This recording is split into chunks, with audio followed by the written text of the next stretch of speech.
It is indeed an honor for me to be with you as we come together to address ongoing gender-based violence in the service of women's rights around the world. I am a survivor of domestic violence. My mother is not.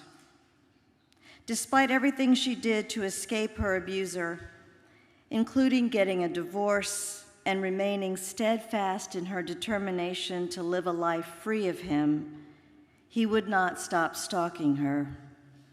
In the last days of her life, she was working with police and the district attorney's office in DeKalb County, Georgia, to record phone conversations in which he was making terroristic threats so that they could obtain a warrant for his arrest. The police officer on duty to watch her apartment that night left his post in the early morning hours. I wrote this poem while working on my memoir, Memorial Drive, to address common attitudes about victims of domestic violence that get in the way of our work to end it. It's a response to the ignorant or insensitive kinds of things people say, things that blame the victim and ignore the problems of societies in which gender discrimination, oppression, and violence are commonplace. Imperatives for carrying on in the aftermath. Do not hang your head or clench your fists when even your friend, after hearing the story, says, "My mother would never put up with that."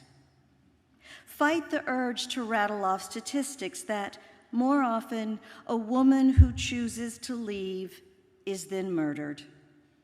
The 100th time your father says, "But she hated violence. Why would she marry a guy like that?" Don't waste your breath explaining again how abusers wait, are patient, that they don't beat you on the first date, sometimes not even the first few years of a marriage. Keep an impassive face whenever you hear, "Stand by your man," and let go your rage when you recall those words were advice given your mother. Try to forget the first trial before she was dead, when the charge was only attempted murder. Don't belabor the thinking or the sentence that allowed her ex-husband's release a year later, or the juror who said, "It's a domestic issue. They should work it out themselves." Just breathe when, after you read your poems about grief, a woman asks, "Do you think your mother was weak for men?" Learn to ignore subtext. Imagine a thought cloud above your head, dark and heavy with the words you cannot say. Let silence rain down. Remember you were told by your famous professor that you should write about something else, unburden yourself of the death of your mother, and just pour your heart out in the poems.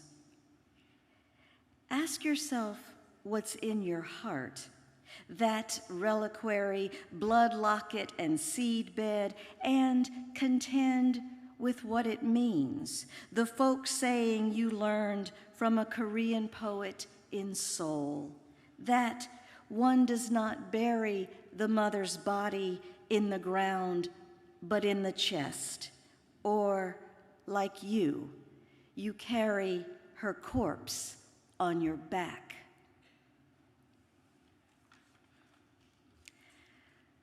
I carry the living memory of my mother in my heart, planted there like a seed where it grows.